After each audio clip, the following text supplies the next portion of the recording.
పరిశుద్ధ గ్రంథము మన కుడి చేతితో పైకెత్తి దివ్య గ్రంథం అనే పనిలో పాడుకుందామండి. దివ్య గ్రంథము దివ్య గ్రంథము ఎచటనైన చదివిన సహాయం దొరుకును.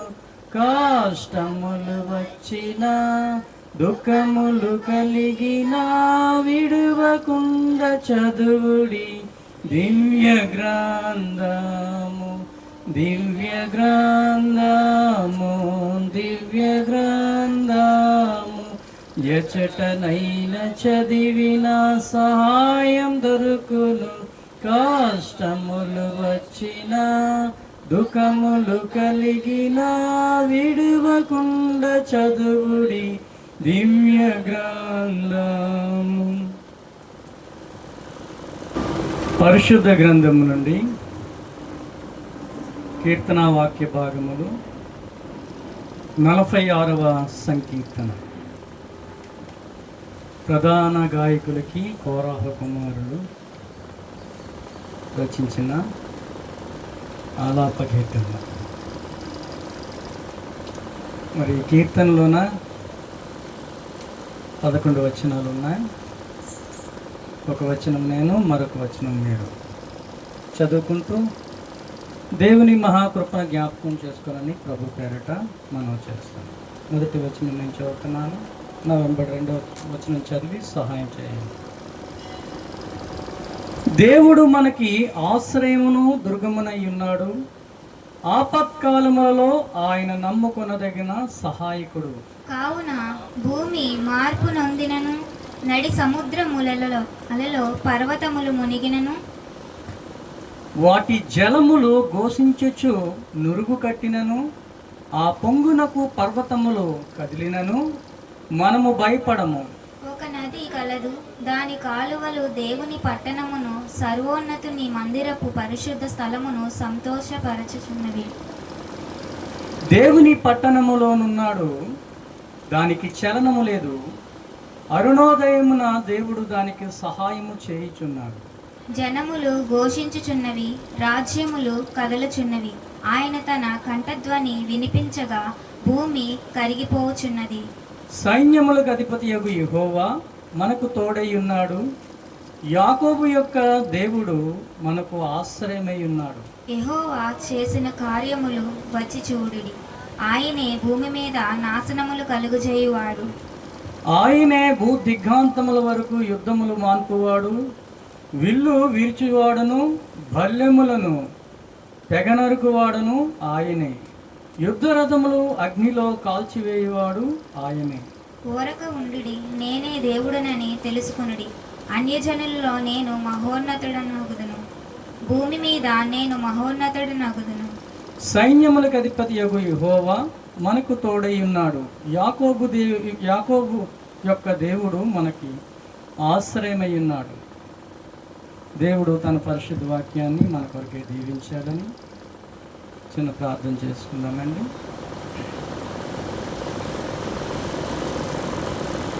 మహాపరిశుద్ధుడైన తండ్రి, మహోన్నతమైన దేవుడా, మీ ఘనమైన దివ్యమైన శ్రేష్టమైన నామమును బట్టి మీకు వందనాలు, స్తుతులు, స్తోత్రాలు చెల్లిస్తున్నాం.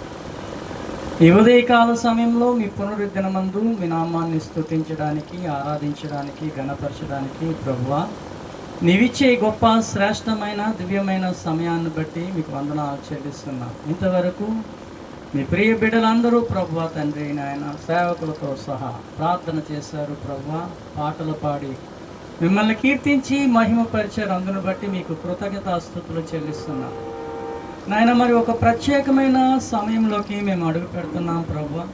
ఇదిగో తండ్రి నాయన, మరి యొక్క కీర్తన వాక్య భాగాన్ని 46వ సంకీర్తన కోరాహ కుమారులు రచించినది. ఈ 11 వచనాలు ఇక్కడ తేటపరచబడి ఉన్నది. మరి కొద్ది మాటలు మీరు మాకు, మా ఆత్మలకు, మా తలంపులకు నాయన, మా హృదయానికి నాయన తెప్పరిల్లింపజేసే మాటలు మీరు మాకు తెలియజేసి వాక్యం ద్వారా మీరు మమ్మల్ని దర్శించమని, సూటిగా తేటగా మమ్మల్ని దర్శించమని వేడుకుంటున్నాం. ఈ విధంగా ప్రార్థన చేస్తున్నాం ప్రభువా. మా ప్రార్థన ఆలకించండి, మా విజ్ఞాపన ఆలకించండి, మా విన్నపాలు ఆలకించండి, మా మరలు అంగీకరించండి. అలాగే అనంతరము స్తుతి ఆరాధనలో మీ పరిశుద్ధాత్మ సంచారం మా మధ్యన జరిగించండి. ఎక్కడ ఇద్దరు ముగ్గురు నా నామమున ఏకీభవించి ప్రార్థన చేస్తారో, స్తుతిస్తారో, ఆరాధిస్తారో, ఘనపరుస్తారో వారి మధ్య నేను ఉంటానని మీ లేఖన భాగాలు సెలవిస్తున్నాయి ప్రభువా. అందుని బట్టి మీకు వందనాలు నాయన. అనంతరము దైవజనులు వాక్యము వెదజల్లుతుండగా నాయన మంచి నేలను పడే విత్తనముల వలె మా జీవితంలో మొలకెత్తబడ్డానికి, వాటి ప్రకారంగా మేము జీవించడానికి, మీరు మాకు తోడై ఉండడానికి, మేము భయపడకుండా జీవించడానికి మీరే మాకు సహాయం దయచేసి నడిపించమని, అన్ని విధాలా కృప చూపించమని మా ప్రభువును రక్షకుడు నజరేయుడైన యేసుక్రీస్తు నామములో ప్రార్థించి స్తుతించి అడిగి మిక్కిలి వినయంతో బ్రతిమలాడి వేడుకుంటున్నాం తండ్రి. ఆమేన్. హల్లెలూయా. దేవునికి స్తోత్రము కలుగునుగాక. ప్రభునందు ప్రియమైన దేవుని ప్రియులారా, మరి దినము 46వ సంకీర్తన మనం చూసుకున్నాము. ఇంతవరకు ఉత్తర ప్రత్యుత్తరాలుగా చదువుకున్నాము. కాబట్టి మరి ఇక్కడ ఈ మాటలన్నీ మనము చెప్పుకోలేం, కానీ ఒక మాటను చూసుకొని ఆ మాటల కోసం మనము జ్ఞాపకం చేసుకుని ధ్యానం చేయాలని ప్రభు పేరిట మనం చేస్తున్నాం. ఈ మొదటి వచనంలో అంటున్నాడు దేవుడు మనకు ఆశ్రయమును దుర్గమునై ఉన్నాడు, ఆపత్కాలములలో ఆయన నమ్ముకొనదగిన సహాయకుడు. ప్రభునందు ప్రియమైన దేవుని ప్రియులారా, ఈ మొదటి వచనం చూస్తుంటే దేవుడు తన బిడ్డల పట్ల ఎంత ఆసక్తి కలిగి, ఎంత ప్రేమ కలిగి ఆయన ఉన్నట్టుగా ఇక్కడ మనకి కనిపిస్తుంది. ఏం కనిపిస్తుంది? మన మీద ఎంతో ప్రేమ కలిగి ఉన్నట్టుగా కనిపిస్తుంది. ఈ రోజుల్లో ప్రేమ కరువైపోతుంది. కానీ దేవుడు వాక్యం అంటున్నది, దేవుడు మనకి ఆశ్రయము దుర్గమునై ఉన్నాడు. ఆశ్రయము అనగా ఏంటమ్మా?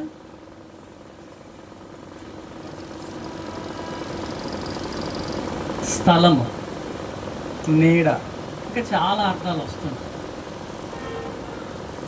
అది దేవుని ఆశ్రయములో మనం ఉన్నామంటే ఇంకా మనం ఏ విషయాల్లో కూడా భయపడనవసరము లేదు. అందు గురించి అంటున్నాడు. ఎందుకు ఈ మాట అన్నాడని మనం ఆలోచన చేస్తే 2-3 వచనాల్లో కొన్ని మాటలు ఉంటాయి చూడండి. కావున భూమి మార్పునందును, నడి సముద్రము లోయలలో పర్వతములు మునిగినను, వాటి జలములు ఘోషించుచు నురుగు కట్టినను, ఆ పొంగునకు పర్వతములు కదలినను మనము భయపడము. దేవుడు తన ప్రజలకి భయపడొద్దని జ్ఞాపకం చేస్తున్నాడు.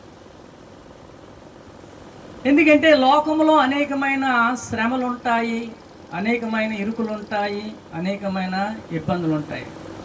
కానీ దేవుని నమ్ముకున్న దేవుని బిడ్డలు దేనికి కూడా భయపడిన అవసరం లేదని దేవుని వాక్యము స్పష్టంగా సెలవిస్తుంది. ఎలా సెలవిస్తుందని మనం ఆలోచన చేస్తే మొదటి వచనంలో అంటున్నాడు, దేవుడు మనకు ఆశ్రయమును దుర్గమునై ఉన్నాడు. ఆపత్కాలములో అంటే నీ కష్టకాలములో, నీ శోధనలో, నీ వేదనలో, నీ బాధలో, నీ నిందలో, నీ అవమానములో ఆయన ఏం చేస్తాడు? ఆయన్ని మనము నమ్ముకొనదగిన సహాయకుడు.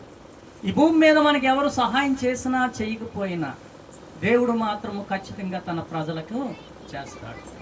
మరి దేవుడు ఖచ్చితంగా తన ప్రజల జీవితంలో సహాయం చేయాలంటే తన ప్రజలు ఏ విధంగా ఉండాలో కూడా దేవుని వాక్యము స్పష్టంగా తెలియపరుస్తుంది. ఈ మాటను చూసేటప్పుడు చాలా సంతోషం అనిపించింది, చాలా ఆనందము అనిపించింది. ఈ మాటని అనేక స్థలాల్లో రాశారు, ఒక స్థలం కాదండి. ఈ మాట ఈ కీర్తనకారులు రాసే ఈ గ్రంథాల్లో చాలా స్థలాల్లో రాసింది. ఒకసారి చూడండి, మొదటి వచనం ఒకసారి చదవండి. మొదటి వచనం కాదు, 62వ కీర్తన చూడండి, 2వ వచనం చదవండి. ఎత్తైన నా కోట ఆయనే, నేను అంతగా కదిలింపబడను. చాలా చక్కనైన మాట ఇక్కడ రాస్తున్నాడండి. చూసినట్టుగా అయితే మనకు ఏమంటున్నాడంటే, ఆయనే నా ఆశ్రయ దుర్గము, ఆయనే నా రక్షణకర్త, ఎత్తైన నా కోట ఆయనే, నేను అంతగా కదిలింపబడు. ఇది కరెక్ట్. దేవుడే మన దుర్గము, దేవుడే మన ఆశ్రయము, దేవుడే మన ఎత్తైన కోట. కనుక మనం కదిలించబడం. ఎప్పుడు కదిలించబడమంటే దేవునితో నీవు నేను సావాసము చేసేటప్పుడు మనము కదిలించబడకంట ఉంటామని దేవుని వాక్యము సూటిగా తేటగా చెప్తుంది. అలాగే అదే కీర్తనలో 7-8 వచనాలు కూడా చదవండి. నా రక్షణకు నా మహిమకు దేవుడే ఆధారము, నా బలమైన ఆశ్రయ దుర్గము, నా అతిశయము దేవుని యందే ఉన్నది. జనులారా, ఎల్లప్పుడూ ఆయన యందు నమ్మిక ఉంచుడి, ఆయన సన్నిధిని మీ హృదయములు క్రొమ్మరించుడు. దేవుడు ఎప్పుడంటే మనకి తోడై ఉంటాడు, మనకు ఆశ్రయం ఉంటాడు, మనకి రక్షణ దుర్గమై ఉంటాడంటే దేవుని సన్నిధిలో దేవుని ప్రజలైన వారు నిత్యము ఆయన స్తుతిస్తూ ఉండాలి, ఆయన ఘనపరుస్తూ ఉండాలి, ఆయన మహిమపరుస్తూ ఉండాలి. అప్పుడు మన జీవితంలో ఎటువంటి కష్టం వచ్చినా, ఎటువంటి స్వాద వచ్చినా, ఎటువంటి బాధ వచ్చినా ఆయన మనకి ఎలా ఉంటాడంట? ఆశ్రయ దుర్గమనై ఉంటాడంట, సహాయకుడిగా ఉంటాడని దేవుని వాక్యం చెప్తుంది. మరొక మాట చూడండి, 14వ కీర్తన 6వ వచనం చదవండి.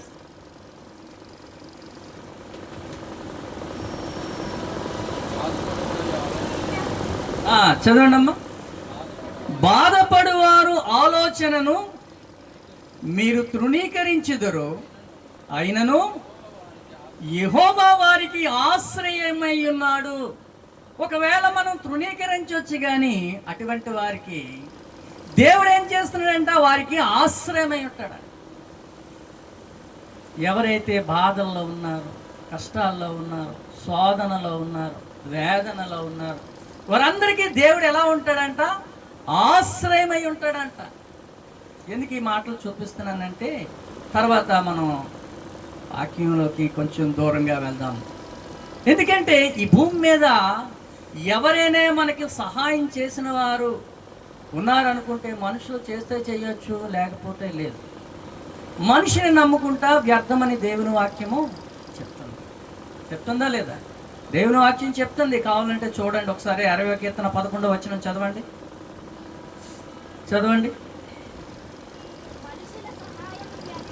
మనుషుల సహాయము వ్యర్థము, శత్రువులను జయించుటకు మాకు సహాయము దయచేయము అంటున్నాడు భక్తుడు ఇక్కడ.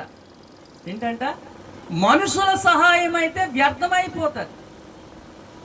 ఆ సహాయం పనికొస్తుందో పనికిరాదో మనం పూర్తిగా చెప్పలేం, కానీ దేవుని సహాయం చేస్తే ఖచ్చితంగా అది పనికొస్తుంది. మన జీవితాలకి అది ఎంతో ఆత్మీయంగా ఉంటుందని దేవుని వాక్యం చెప్తుంది. ఎందుకంటే సహాయం చేయాలంటే మనుషులు ఒకవేళ సహాయం చేసినా అది కొద్దిపాటిది మాత్రమే ఉంటుంది, కానీ దేవుని సహాయం చేస్తే అది నిత్యము నీతో నివసిస్తూనే ఉంటుందని దేవుని వాక్యము స్పష్టంగా సెలవిస్తుంది. అదే మాట మరొక దగ్గర కూడా ఉంటుంది. ఈ మాట చూసినట్టుగైతే మనం 108వ కీర్తన 12వ వచనం చూడండి.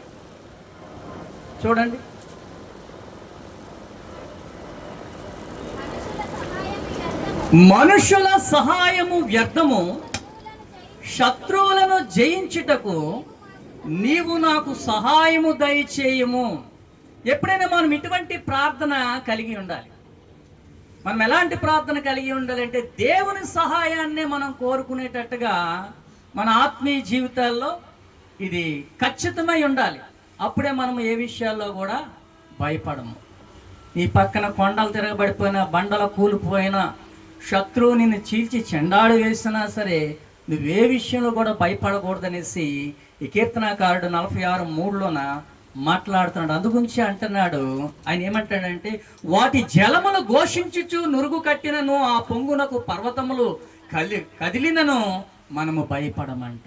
దేవుని యందు మన సహాయము పొందాలంటే మరి మనకు ఒక క్వాలిటీ ఉండాలి.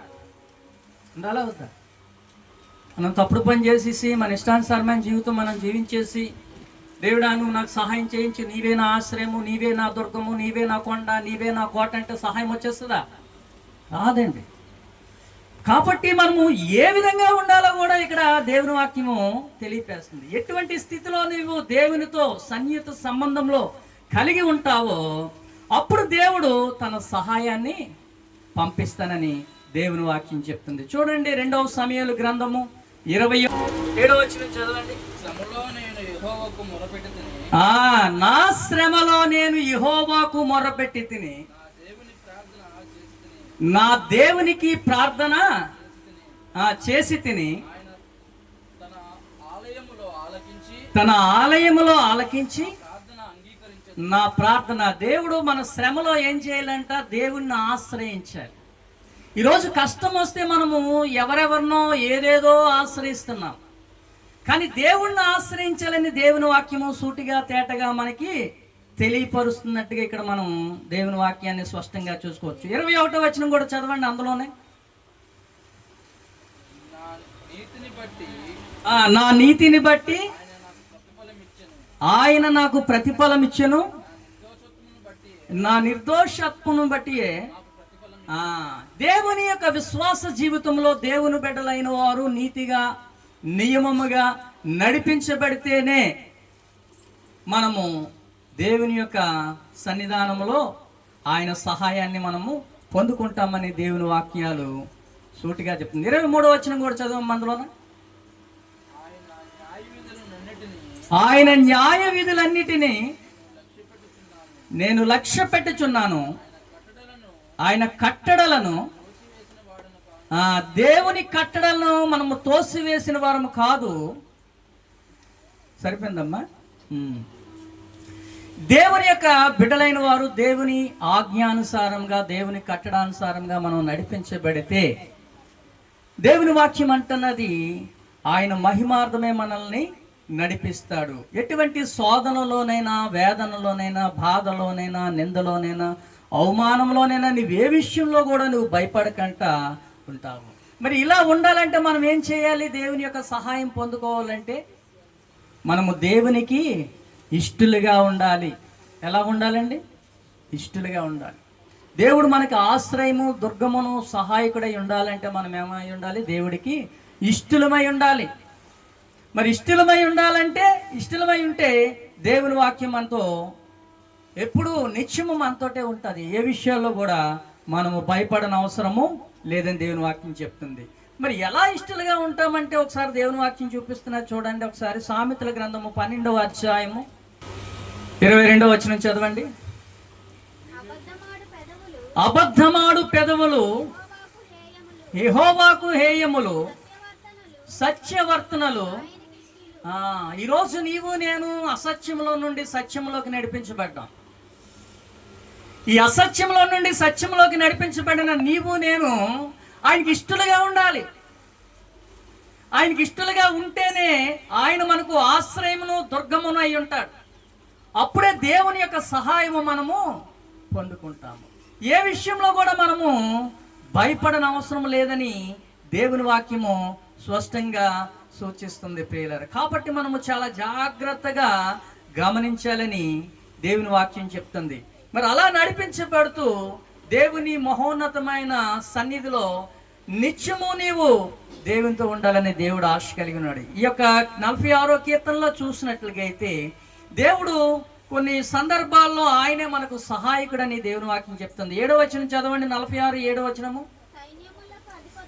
సైన్యములకు అధిపతి అయిన యెహోవా దేవుడే మనకి తోడై ఉన్నాడు. యాకోబు యొక్క దేవుడు మనకు ఆశ్రయమై ఉన్నాడు. ఇక్కడ దేవుని యొక్క వాక్యం ఏం చెప్తుందంటే ఆయనే మనకు దుర్గమును, ఆశ్రయమునై ఉన్నాడని దేవుని వాక్యము స్పష్టంగా తెలియపరుస్తుంది. కాబట్టి మనము చాలా జాగ్రత్తగా దేవుని సన్నిధానంలో, దేవుని సముఖంలో, మన నిత్యత్వంలో దేవునితో మనం ఉండాలనేసి దేవుడు అంటున్నాడు. నేను నీకు ఆశ్రయమును, దుర్గమునై ఉన్నాను. కాబట్టి నువ్వు ఏ విషయంలో కూడా భయపడకము. నీ జీవితంలో ఎటువంటి శోధన వచ్చినా, మరి సముద్రము లాంటి కెరటాలు నిన్ను ముంచి వేసినా నువ్వు భయపడని అవసరం లేదు. పర్వతంలో తొలగిపోయినంత బాధలున్నా నువ్వు భయపడిన అవసరం లేదని దేవుని వాక్యం చెప్తుంది. మరి చూసినట్టుకైతే ఈ 11వ వచనంలో కూడా అదే మాట ఉంటుంది చూడండి. సైన్యములకు అధిపతి యగు యెహోవా మనకు తోడై ఉన్నాడు. యాకోబు యొక్క దేవుడు మనకి ఆశ్రయమై ఉన్నాడు. దేవుని యొక్క ఆశ్రయములో నీవు నేను ఉన్నాం కనుక మన ప్రతి ఒక్క సమస్యకి పరిష్కార మార్గము దేవుడే.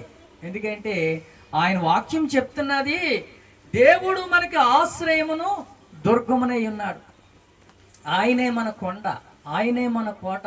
భక్తుడు అంటున్నాడు 18వ కీర్తన చూసినట్టుగైతే అక్కడ మొదటి నుండి కొన్ని వచనాలు ఉంటాయి. చూడండి ఒకసారి ఒక మాట. 18వ కీర్తన ఇక్కడ ఎంత చక్కగా వివరిస్తున్నాడంటే మనం చూద్దాం. ఇక్కడ దావీదు మహారాజు చెప్తున్నాడు, యెహోవా నా బలమా. దేవుణ్ణి మనం ప్రేమించాలి. దేవుడు మనకు ఆశ్రయమును దుర్గమునై ఉండాలంటే దేవుణ్ణి మనం నిత్యము ప్రేమిస్తూ ఉండాలి. చదువమ్మా. యెహోవా నా శైలము, నా కోట, నన్ను రక్షించేవాడు, నా కేడము, నా రక్షణ శృంగము, నా ఉన్నత దుర్గము, నా దేవుడు, నేను ఆశ్రయించు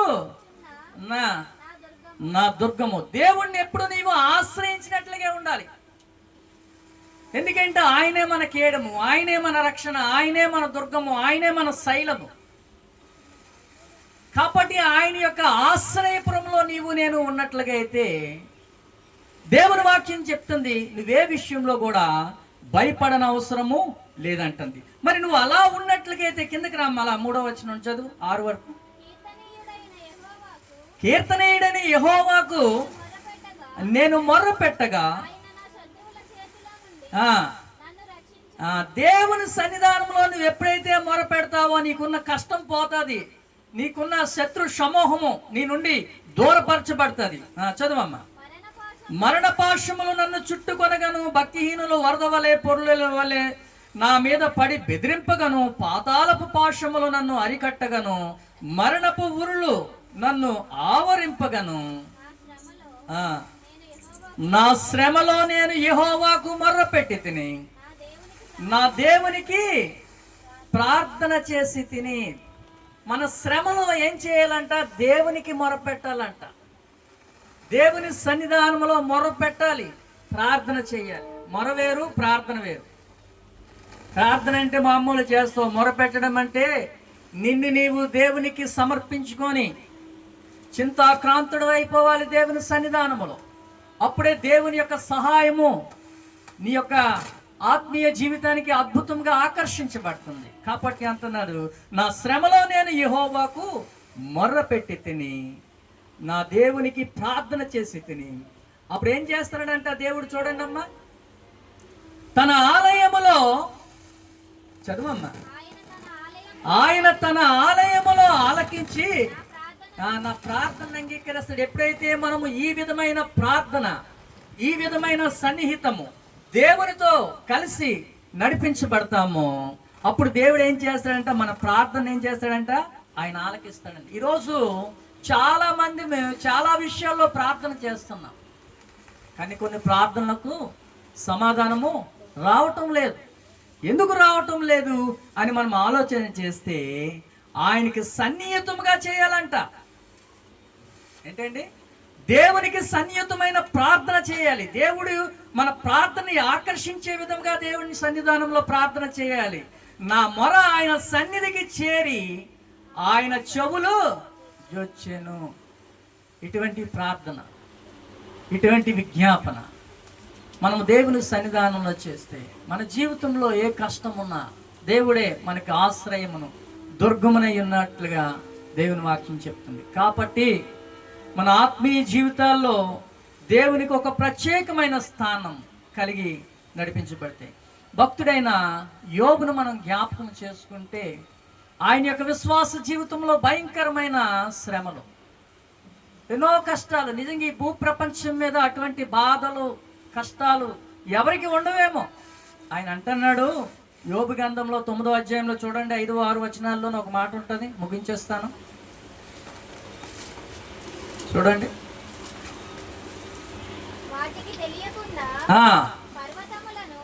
వాటికి తెలియకుండా పర్వతములను నీ జీవితంలో నీకు తెలియకుండే కష్టాన్ని తీసివేస్తాడంట. చదవమ్మా. ఉగ్రత కలిగి ఉగ్రత కలిగి వాటి మీద కోపించి వాటిని ఏం చేస్తాడంట? బోర్ల తోసేస్తాడంట. చదవమ్మా. భూమిని దాని స్థలములో నుండి, ఈ లోకంలో నీకు వచ్చిన కష్టానికి నువ్వు కదిలించబడుతున్నావేమో, ఈ సృష్టిని యావత్తును కదిలించే శక్తి సామర్థ్యం కలిగిన దేవుడు నీకు నాకు తోడై ఉన్నట్టుగా దేవుని వాక్యము స్పష్టంగా సెలవిస్తుంది. కాబట్టి మనము చాలా జాగ్రత్తగా గమనిస్తూ దేవుని సన్నిధానంలో నడిపించబడాలని దేవుని వాక్యం చెప్తుంది. కింద మాట చదవమ్మ ఒకసారి. ఆయనే దాని స్తంభములు ఆదర చేయువాడు ఆయనే. చదవమ్మ కిందకో మాట చదువు. ఉదయింపవద్దని ఆయన సూర్యునికి ఆజ్ఞాపింపగా అతడు ఉదయింపడు, ఆయన నక్షత్రములను మరుగుపరచును.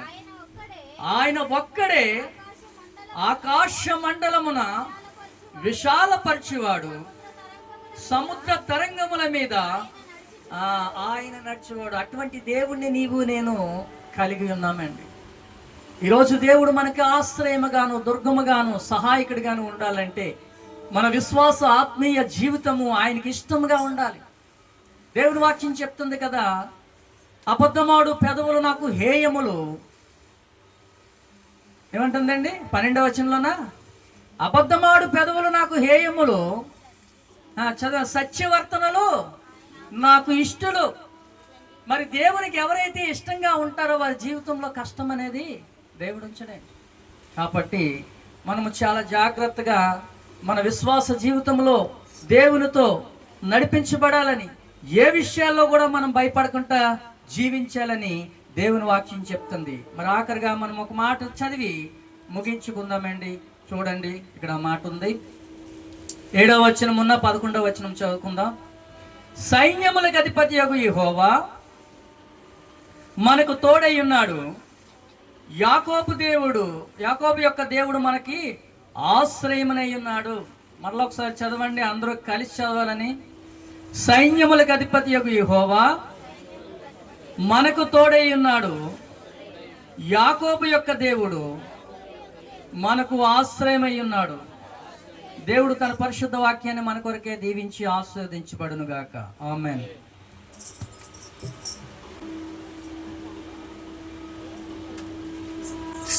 మనం లేచి నిలబడి కొన్ని నిమిషాలు ప్రభువును స్తుతించి ఆరాధన చేసుకుందాం. ఆరాధింతు నిన్ను దేవా, ఆనందింతు నీలో దేవా. చప్పట్లు కొడుతూ పాడదాం. ఆరాధనలకు యోగ్యుడా, స్తుతి పాడి నిన్ను పొగడెదము. ఆరాధనలకు యోగ్యుడా, స్తుతి పాడి నిన్ను పొగడెదము. ఆరాధనా ఆరాధనా ఆరాధనా నీకే.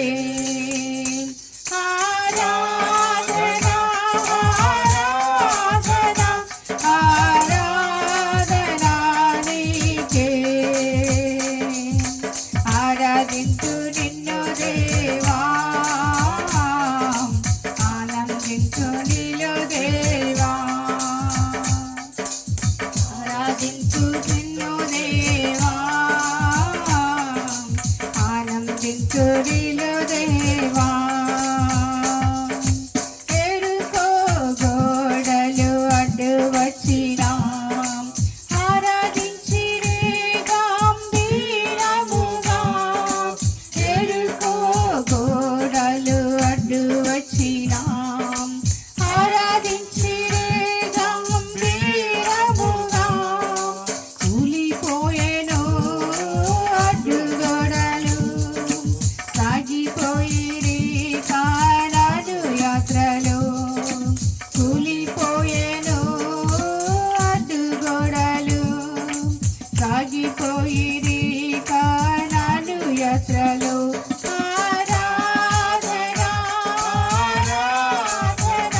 ఆరాధింతు నిన్ను దేవా ఆనందింతు నీలో దేవా ఆరాధింతు నిన్ను దేవా ఆనందింతు నీలో దేవా పెంతుకొస్తు పండుగ దినమునందు ఆరాధించిరందరూ ఐక్యతతో పెంతుకొస్తు పండుగ దినమునందు ఆరాధించిరందరూ ఐక్యతతో కుమ్మరించెను అగ్ని జ్వాలలు నింపబడెను ఆత్మబలముతో కుమ్మరించెను అగ్ని జ్వాలలు నింపబడెను ఆత్మబలముతో ఆరాధన ఆరాధన ఆరాధన నీకే ఆరాధన ఆరాధన ఆరాధన నీకే ఆరాధింతు నిన్ను దేవా ఆనందింతు నీలో దేవా ఆరాధింతు నిన్ను దేవా ఆనందింతు నీలో దేవా పౌలు శీలలు బంధింపబడగా పాటలు పాడి ఆరాధించగా పౌలు శీలలు బంధింపబడగా పాటలు పాడి ఆరాధించగా బంధకములు తెంపబడెను వెంబడించిరి యేసయ్యనందరూ బంధకములు తెంపబడెను వెంబడించిరి యేసయ్యనందరూ ఆరాధన ఆరాధన ఆరాధన నీకే ఆరాధన ఆరాధన ఆరాధన నీకే ఆరాధింతు నిన్ను దేవా ఆనందింతు నీలో దేవా ఆరాధింతు నిన్ను దేవా ఆనందింతు నీలో దేవా ఆరాధనలకు యోగ్యుడా స్తుతి పాడి నిన్ను పొగడెదెము ఆరాధనలకు యోగ్యుడా స్తుతి పాడి నిన్ను పొగడెదెము ఆరాధన ఆరాధన ఆరాధన నీకే ఆరాధన ఆరాధన ఆరాధన నీకే ఆరాధన ఆరాధన ఆరాధన నీకే ఆరాధింతు నిన్ను దేవా ఆనందింతు నీలో దేవా ఆరాధింతు నిన్ను దేవా ఆనందింతు నీలో దేవా థ్యాంక్ యూ జీసస్ హల్లెలూయా హల్లెలూయా పరిశుద్ధాత్మ దేవానికి వందనాలు వందనాలు అందరికి నోరు తెచ్చి బిగ్గరగా దేవుని స్తుతించి బదులమైన ఆరాధించి బదులమైన ఆయన ఆరాధించేవారు ఆత్మతో సత్యముతో ఆరాధించే వాళ్ళని ప్రభు కోరుతా ఉన్నాడు కనుక మనం అందరూ కూడా హృదయం తరంగములని ప్రభు నామని గొప్ప చేద్దాం ఆయన నామాన్ని మహిమపడదాం ఆయన నామాన్ని ఎలుగెత్తి చాటుదాం అన్ని నామముల కన్నా పైనాము యేసయ్య నామాన్ని బట్టి దేవునికి కృతజ్ఞతాస్తుతులు చెల్లిద్దాం థాంక్యూ లార్డ్ జీసస్ పరిశుద్ధాత్మ దేవానికి వందనాలు గొప్ప దేవానికి వందనాలు బలవంతుడైన దేవుడు శక్తివంతుడైన దేవుడు, ప్రభావము గలవాడు నాయన నీకు వందనాలు. అన్ని నామముల కన్నా పైనామగల దేవుడు, అతి శ్రేష్ఠుడు, అతి సుందరుడు ప్రభు నీకు వందనాలు. 10,000 పురుషులు అది పోర్చదగిన వాడు నాయన నీకు వందనాలు. నీతో సమయమును నిన్ను పోలువారు ఎవరు లేరు ప్రభు. నీవే గొప్ప దేవుడు నాయన నీకు వందనాలు. నీవే సజీవుడైన దేవుడు, బలవంతుడైన దేవుడు, బ్రహ్మమైన శాశ్వతుడైన దేవుడు ప్రభు నీకు వందనాలు.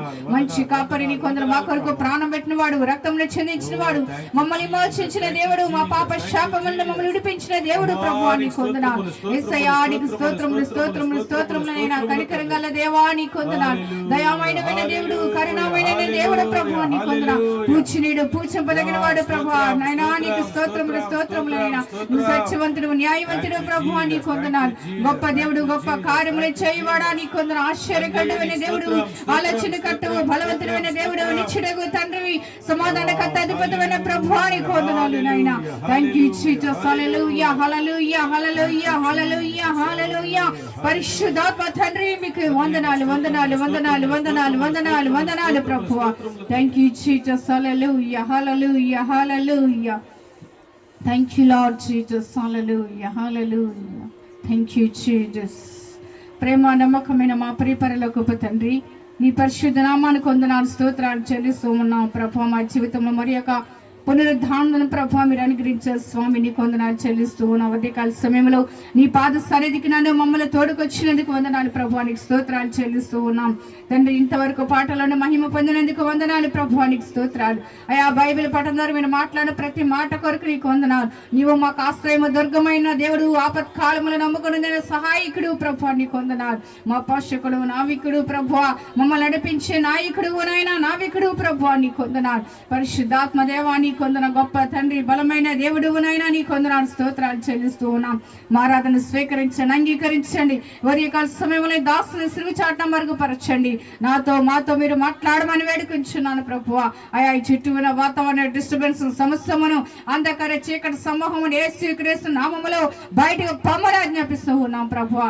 అయా నీ గొప్ప వెలుగును ప్రకాశింపచేయండి, గొప్ప నీ అగ్ని మండించండి ప్రభువా. నీకు వందనాలు. పరిశుద్ధాత్మ దేవా నీ కార్యములు జరిగించమని వేడుకుంటున్నాం.